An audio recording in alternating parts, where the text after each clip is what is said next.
எல்லாருக்கும் வணக்கம். இந்த வீடியோ பார்க்குறவங்க அனைவருக்கும் நான் சின்ன வயசுலேருந்து எங்கேயும் போனதில்லை.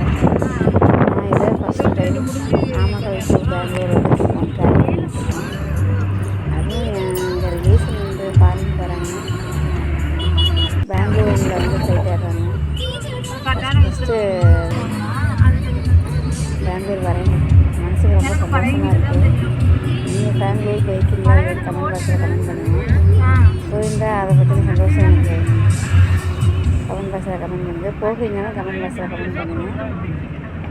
ஆனால் எனக்கு ரொம்ப சந்தோஷமாக தான் இருந்துச்சு. எங்கள் ரிலேஷன் ட்ராப் பண்ணுறதுக்காக பெங்களூர் போயிட்டுருக்கோம். உங்களுடைய நீங்கள் எங்கேயாவது வெளியில் முறையாக போனீங்கன்னா அதில் உங்களுக்கு அந்த மாதிரி நான் இது முதல் முறையாக நாமக்கல் டு பெங்களூர் ட்ராவல் பண்ணிட்டு இருக்கும்போது கிடைச்ச சந்தோஷம் தான் இது எனக்கு. டிவியில் நியூஸ் பேப்பரில் எல்லாமே தான் நான் வந்து பெங்களூரில் இருக்கிற பில்டிங்லாம் நியூஸ் பேப்பர்லேயும் டிவிலேயும் பார்த்துருக்கேன். ரியலில் நேரில் போய் பார்த்ததே இல்லை. ஒரு சந்தோஷம், இந்த பில்டிங் பாருங்க எவ்வளோ ஒரு பில்டிங் அப்படின்னு சொல்லிட்டு அது நாங்கள் கம்பெனியாக இருக்கும் அப்படின்னு நினச்சேன். ஐடி கம்பெனிலாம் சொல்கிறாங்க இல்லைங்களா, அந்த மாதிரி கம்பெனியாக இருக்குன்னு நினச்சேன். ஆனால் ஒவ்வொரு இதுலேயும் ட்ரெஸ் காயுதுங்க. நாங்கள் அதை வாட்ச் பண்ணோம். சின்ன குழந்தைங்களுக்கு வேலையாகிட்டு காயுது, படிக்கட்டு காய போட்டிருக்காங்க. அப்போ அவ்வளோ பில்டிங்கில் ஃப்ளாட்டில் வந்து தங்கிக்கான தானே இருக்கேன். அவ்வளோ பில்டிங் நேரில் பார்த்தோன்னா அவ்வளோ சந்தோஷம். போகிற வழியில் இன்னும் 9:30 ஆகிடுச்சு.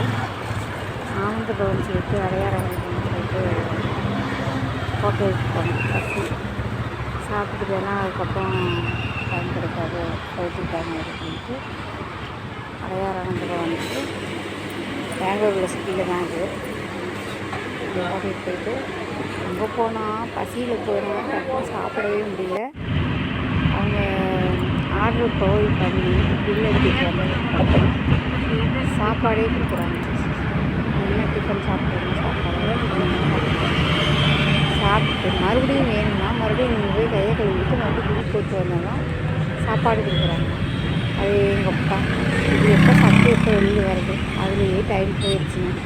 1 hour கரெக்டாக இப்படி சாப்பிட்டா நம்ம டக்குனு ஃப்ளைட்டுக்கு போக முடியாதுன்னு 2 பேர் சாப்பிட்டாங்க. டக்குன்னு கிளம்பிட்டோம், வாங்க போகலாம் அப்படின்ட்டு. அவங்களுக்கு ஃப்ளைட்டு நேரம் ஆகிடும் அப்படின்ட்டு அவசர அவசரமாக சாப்பிட்டுட்டு வெளியில் வந்துட்டு இதுதாங்க ஏர்போர்ட்டு, பெங்களூர் ஏர்போர்ட்டு. முதல் தடவையாக வந்து பெங்களூர் ஏர்போர்ட்டு பார்த்தீங்கன்னா ஐயோ செம்மையாக இருக்குதுங்க, க்யூட்டாக. என்ன சொல்கிறது, எத்தனை கோடி போட்டு கட்டியிருப்பாங்கன்னே தெரியாது. நீங்களும் பெங்களூர் போயிருக்கீங்கன்னா எனக்கு கமெண்ட் பண்ணுங்கள். பெங்களூர் ஏர்போர்ட்டுக்கு போய்